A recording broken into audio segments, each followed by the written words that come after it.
Olá, amados, estamos aqui de volta, né, para continuar o estudo da Igreja, a Comunidade do Perdão. Ontem nós vimos, há 4 palavras, no Antigo Testamento sobre perdão. E chegamos à conclusão de que perdão quer dizer soltura. Soltura do cativeiro, da nossa escravidão e também cobrir. O sangue de Cristo nos cobriu os pecados.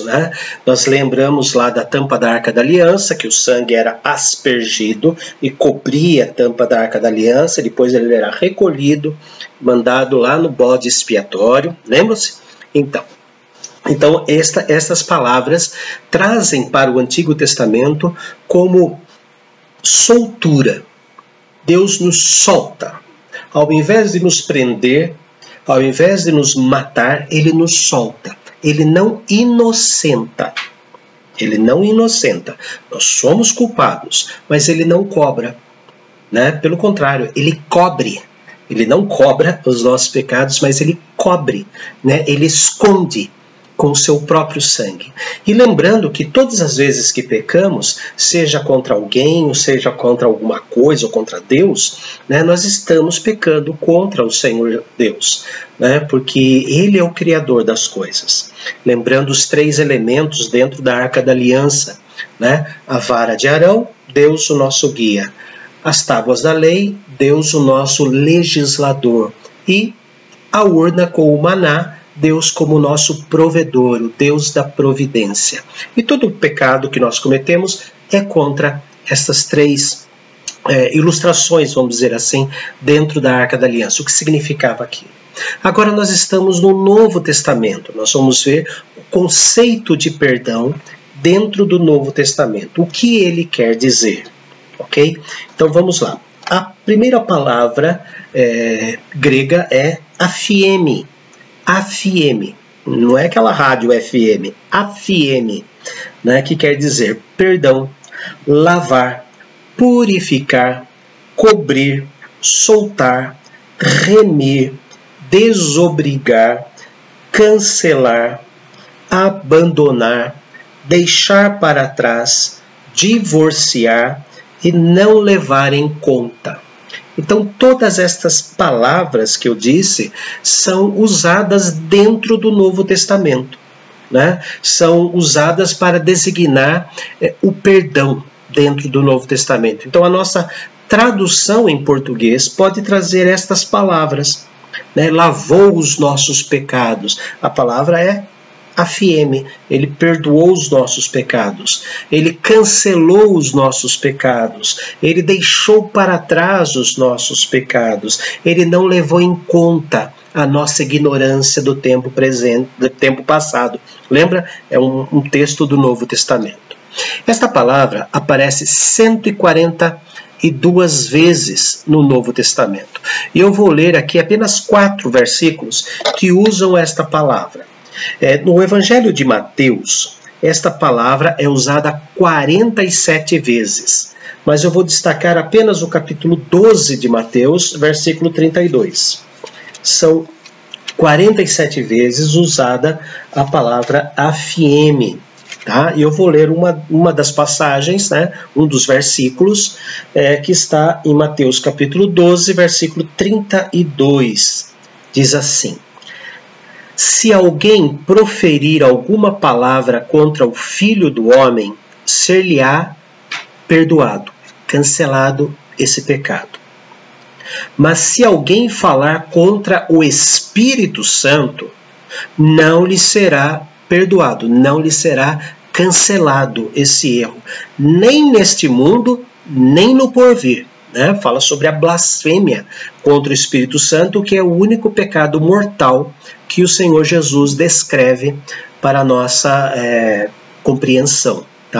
Então, dos 47 versículos de Mateus, desses 142 versículos que o Novo Testamento tem com a aphiemi, desses 47 estão em Mateus, e este é um deles que representa bem todo o conceito que Mateus fala sobre perdão. Marcos, o evangelista Marcos, ele usa 34 vezes, são 34 versículos no Evangelho de Marcos que fala a respeito de afieme, perdão, purificar, cobrir.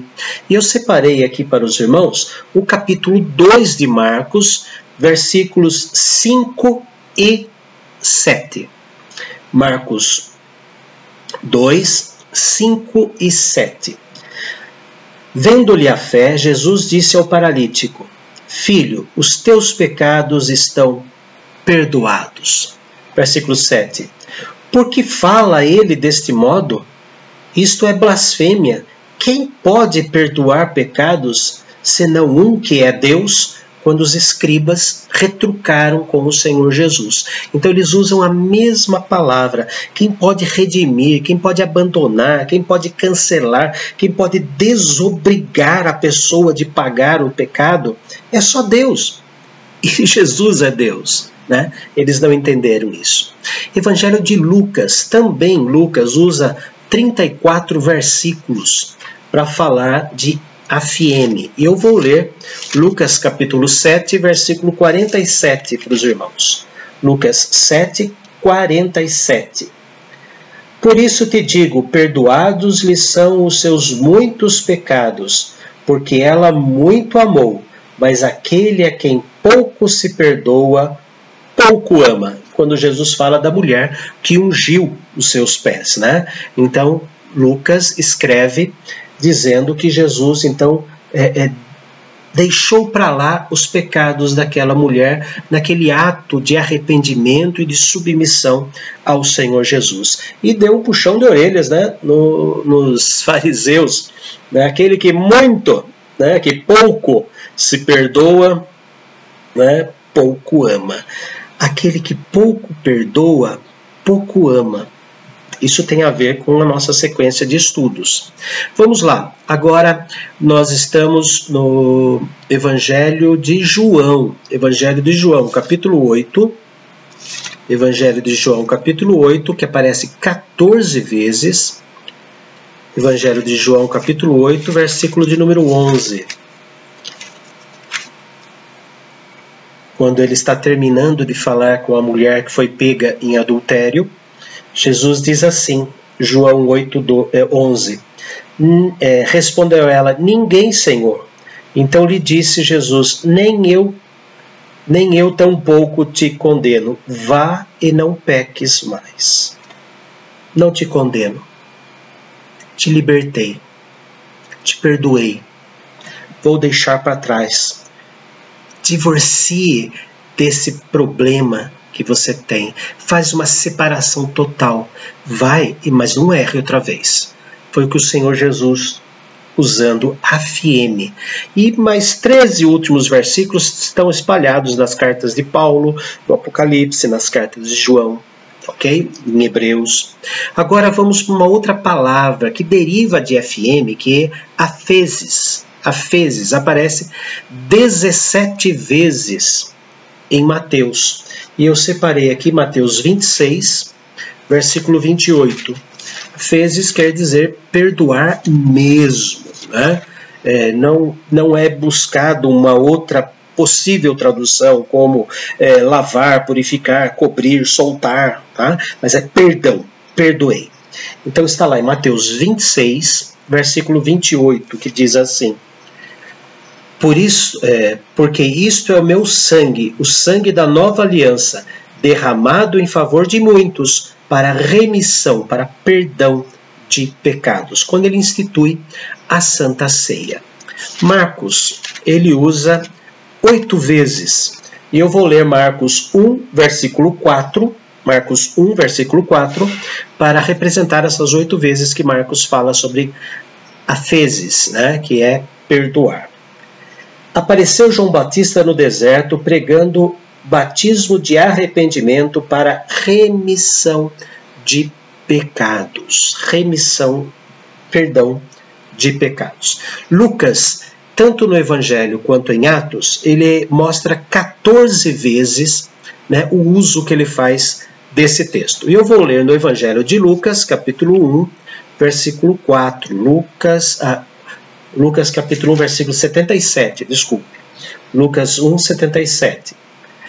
Quando nós vemos Zacarias louvando a Deus, diz assim: para dar a seu povo conhecimento da salvação, no redimi-lo de seus pecados. Então Zacarias, quando ele fala o nome, né, do seu filho temporão, aliás, ele só pôde ter filhos depois de uma grande idade, né? Ele fala que o nome do menino deveria ser João, primo do Senhor Jesus, e ele fala então que Jesus, esse menino estará falando do Altíssimo, né? E esse Altíssimo para dar ao seu povo conhecimento da salvação no remilo de seus pecados.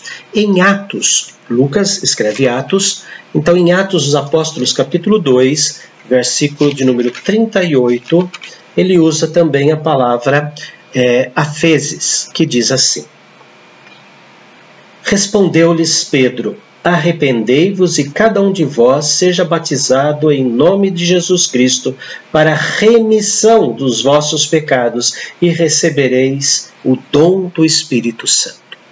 Então nós temos aqui, dentro dos 4 evangelhos e mais Atos dos Apóstolos, né, o uso da palavra afezes. João usa 2 vezes e Paulo usa 1 vez apenas. Para o nosso vídeo não ficar muito longo, queridos, nós vamos resumir então, num só versículo, o que isto quer dizer, perdão, qual o conceito que os evangelistas, que Jesus, que Paulo, né, que os escritores do Novo Testamento usavam para a palavra de perdão. Não é diferente do Antigo Testamento. O Antigo Testamento, eles estavam mais acostumados com a escravidão. Então eles tinham o entendimento de que eles seriam soltos da escravidão do Egito, de Nabucodonosor, de Beltesazar, enfim, eles foram para o cativeiro algumas vezes, né? E então o melhor de perdão para eles é serem livres da escravidão. E com relação ao Novo Testamento, é realmente remissão. Jesus nos redimindo do pecado, perdoando diretamente do pecado, que nada mais é que também uma soltura, né? Mas passa a ter um conceito um pouco mais profundo, que nós veremos lá em Colossenses capítulo 2, Colossenses capítulo 2, versículo 14.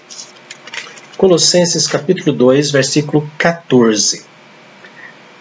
Quando fala dos nossos delitos e pecados, né? Jesus se fez carne e osso, né, para nos perdoar os pecados. Então ele diz assim: tendo cancelado o escrito de dívida que era contra nós e que constava de ordenanças, o qual nos era prejudicial, removeu-o inteiramente, encravando-o na cruz. Então ele usa a expressão cancelar. Ele está cancelando. Existia um escrito contra nós. Existia uma multa lavrada contra nós. Sem derramamento de sangue não há perdão de pecados. Se nós pagássemos, se nós tivéssemos condições, se nós morrêssemos pelos nossos pecados, nós teríamos morrido. E não viveríamos o perdão. Por quê? Porque o nosso corpo iria para a terra, o nosso espírito voltaria a Deus, mas nós não viveríamos nesta terra o perdão, o alívio do perdão. Ok? Então, o que nós temos aqui é que Jesus pegou esse escrito que era contra nós e encravou na cruz. Ele colocou na cruz para que todos pudessem ver. A expressão colocar no prego, aqui para nós brasileiros, é pegar uma dívida nossa e escancarar para todo mundo, né? Vai lá no Serasa, vai lá na Justiça, né? Colocou no prego. Mas a expressão surgiu quando alguém pagava aquela conta, ele tinha uma tabuleta, né? E colocava na tabuleta, pago. Pago. Então todo mundo que entrava naquele comércio e via a tabuleta pago, sabia que nós pagamos a nossa dívida, tá? Então nós estávamos livres daquela dívida. Então, como nós não teríamos condições nenhuma, nunca, jamais teríamos condição de pagar pelos nossos pecados, Jesus na cruz do Calvário colocou no prego o nosso perdão. Ele carregou sobre si. Ele tomou o escrito de dívida que era contra nós e disse: eu vou pagar. Ele pagou. É por isso que quando ele ressuscita, nós ressuscitamos em novidade de vida. A partir de amanhã, queridos, nós vamos ver o texto que eu falei, né? Vão lendo, por favor. Romanos 6, né, de 1 a 23. Eu não vou ler o capítulo inteiro, mas eu peço que os irmãos leiam o capítulo 6 inteirinho de Romanos 6, né, para termos uma compreensão melhor. Mas a partir de amanhã nós vamos ver dentro desse capítulo como foi esse cancelamento, quando ele começou, o que significa esse cancelamento e o que temos que fazer com ele. Tá? O que nós vamos fazer com esta nota promissória já paga, né, que é dos nossos pecados. Vamos orar? Ó Deus, nós queremos agradecer porque o Senhor cancelou o escrito de dívida que era contra nós. Agradecemos, ó Pai bendito, porque o Senhor removeu das mãos do inimigo, encravando na cruz aquilo que jamais poderíamos pagar, porque sem derramamento de sangue não há remissão de pecados. E não era apenas um pequeno derramamento de sangue, era a nossa vida toda. Agradecemos porque Cristo Jesus, o Cordeiro perfeito, o Pai que se fez filho, pagou o nosso erro na cruz. Não assumiu o nosso erro, mas pagou a multa do nosso erro, que era a morte. E nos deu agora, ao ressuscitar, uma novidade de vida. Nos ensine, ó Pai, a desenvolver esta novidade de vida. É o que pedimos em nome de Cristo Jesus. Amém. Queridos, um grande abraço e até amanhã, quando vamos estudar o perdão que nós recebemos. Ok? Até lá.